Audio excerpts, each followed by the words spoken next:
செவடங்கால சந்தோஷம் மாதிரி எதையுமே கேட்டுக்கல. இன்னைக்கு திமுக ஆட்சிக்கு வந்த பிறகு விலைவாசி உயர்ந்து விட்டது. இன்னைக்கு அரிசி விலை உயர்ந்தாச்சு, பருப்பு விலை உயர்ந்தாச்சு, கடல் எண்ணெய் விலை உயர்ந்தாச்சு. இப்படி எல்லா விலைகளும் உயர்ந்து அடித்தட்டில் வாழ்கின்ற மக்கள் மிகப்பெரிய இந்த விலைவாசி துன்பத்தால் துடித்துக் கொண்டிருக்கின்ற காட்சி தமிழகத்திலே பார்க்கப்படுகிறது. இப்படிப்பட்ட ஆட்சி தேவையா?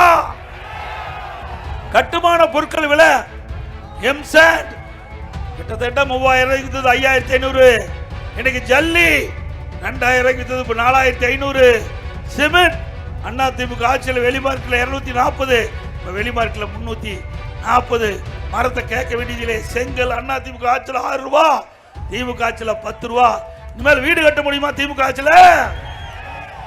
இன்றைக்கு கட்டுமான பொருட்கள் விலை ஏறுகின்ற பொழுது, அத்தியாவசிய பண்டங்கள் ஏறுகின்ற பொழுது அதை சட்டத்தின் மூலமாக தடுத்து நிறுத்துவேன் என்று தேர்தல் அறிக்கையில் குறிப்பிட்டீங்களே, என்ன செஞ்சீங்க இது வரைக்கும்?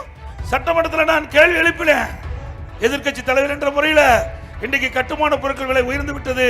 ஏழை எளிய நடுத்தர மக்கள் வீடு கட்ட முடியாத ஒரு சூழ்நிலை, அந்த அளவுக்கு அந்த விலை உயர்ந்திருக்கிறது. இதையெல்லாம் கட்டுப்படுத்துவதற்கு அரசு நடவடிக்கை எடுக்குன்னு சொன்னா செவடங்கால சந்தோஷம் மாதிரி எதையுமே கேட்டுக்கல. இப்படிப்பட்ட அரசாங்கம் தேவைங்களா?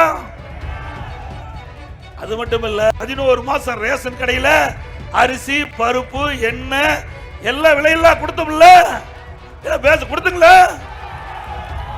இன்றைய தினம் திராவிட முன்னேற்ற கழக அரசு ஆட்சிக்கு வந்த பிறகு இன்றைக்கு ஏழைகளுக்கு என்று எந்த திட்டத்தையும் கொண்டு வரல.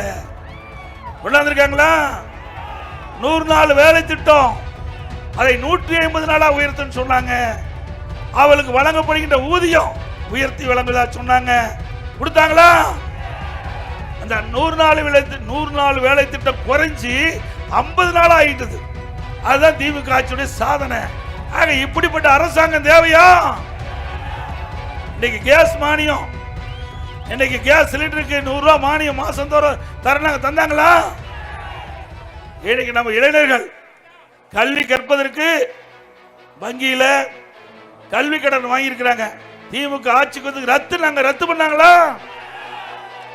மாதந்தோறும் மின் கட்டணம் கணக்கிடப்படும் என்று சொன்னாங்க. 2 மாதத்துக்கு ஒரு முறை மின் கட்டணம் கணக்கிடுது, அதை மாதந்தோறும் கணக்கிடு சொன்னாங்க. கணக்கிட்டாங்களா?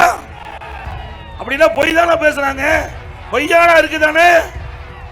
இதை 2026 சட்டமன்ற தேர்தலிலே கவனமாக இருந்து இப்படிப்பட்ட பித்தலாட்டம் செய்கின்ற அரசுக்கு இன்றைக்கு மரணடி கொடுக்க வேண்டும். கொடுப்பீங்களா?